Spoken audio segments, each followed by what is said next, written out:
warahmatullahi wabarakatuh. Perkenalkan, nama saya Astri Ananta dengan NIM 2303020052.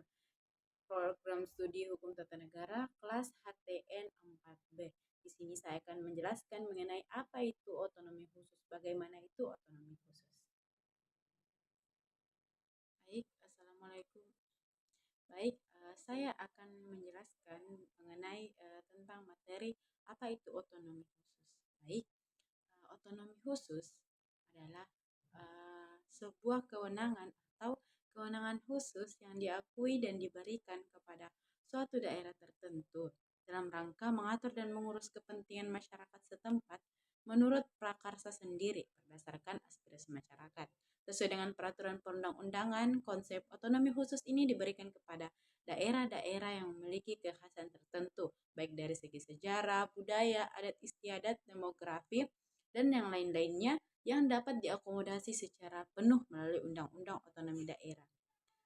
Kemudian, adapun tujuan otonomi khusus, yang pertama itu ada meningkatkan kesejahteraan masyarakat, di mana dengan kewenangan yang lebih besar, daerah diharapkan dapat merancang dan melaksanakan program-program pembangunan yang lebih sesuai dengan kebutuhan dan potensi lokal, sehingga dapat meningkatkan taraf hidup masyarakat.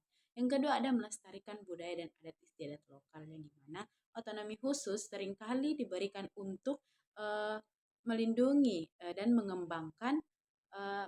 mengembangkan kekayaan budaya, adat istiadat, nilai lokal yang unik dan mungkin terancam oleh homogenisasi atau modernisasi. Yang ketiga ada mewujudkan keadilan dan kesetaraan, di mana otonomi khusus dapat menjadi instrumen untuk mengatasi kesenjangan pembangunan dan ketidakadilan yang mungkin dirasakan dalam suatu daerah, terutama jika daerah tersebut memiliki karakteristik yang berbeda secara signifikan dari daerah lainnya. Kemudian menjaga keutuhan wilayah negara.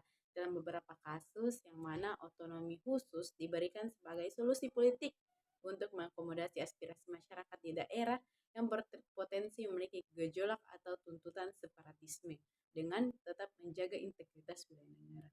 Kemudian mendorong partisipasi masyarakat, yang mana masyarakat diharapkan agar dapat lebih aktif terlibat dalam proses pengambilan keputusan dan pelaksanaan pembangunan di daerahnya. Kemudian ada karakteristik daripada otonomi khusus ini. Yang pertama itu kewenangan yang lebih luas, yang mana kewenangan yang diberikan lebih besar dan spesifik mencakup sektor-sektor yang mungkin tidak sepenuhnya diatur dalam Undang-Undang Otonomi Daerah Umum, seperti pengelolaan sumber daya alam, pendidikan, dan lain sebagainya. Kemudian ada aspek kekhususan yang didasarkan pada pengakuan terhadap karakteristik unik daerah seperti latar belakang sejarah perjuangan, keberadaan masyarakat adat, atau kekayaan sumber daya alam yang melimpah. Kemudian sumber dana yang khusus, yang mana seringkali disertai dengan alokasi dana yang lebih besar atau mekanisme pendanaan yang khusus untuk mendukung pelaksanaan kewenangan yang lebih luas tersebut. Kemudian ada pembentukan kelembagaan khusus, di mana dapat memungkinkan pembentukan lembaga-lembaga pemerintah atau adat yang bersifat khusus dan sesuai dengan karakteristik daerah tersebut. Kemudian ada peraturan perundang-undangan yang tersendiri, yang mana diatur dalam undang-undang tersendiri yang khusus untuk daerah tersebut, terpisah dari undang-undang pemerintah daerah secara umum. Kemudian ada contoh pelaksanaan otonomi khusus di daerah itu, diantaranya ada beberapa daerah ya, seperti di Provinsi Nangro Aceh Darussalam, yang mana di dasar hukumnya itu ada Undang-Undang Nomor 11 Tahun 2006 tentang Pemerintahan Aceh yang berdasarkan sejarah perjuangan dan karakteristik keislaman masyarakat Aceh. Kemudian ada di Provinsi Papua dan Papua Barat, yang mana ada di dasar hukum Undang-Undang Nomor 21 Tahun 2001 tentang otonomi khusus bagi Provinsi Papua, tetapi itu telah diubah dengan Undang-Undang Nomor 2 Tahun 2001 yang didasarkan pada pengakuan terhadap masyarakat adat Papua dan potensi sumber daya alam yang melimpah serta upaya untuk mengatasi konflik di masa lalu.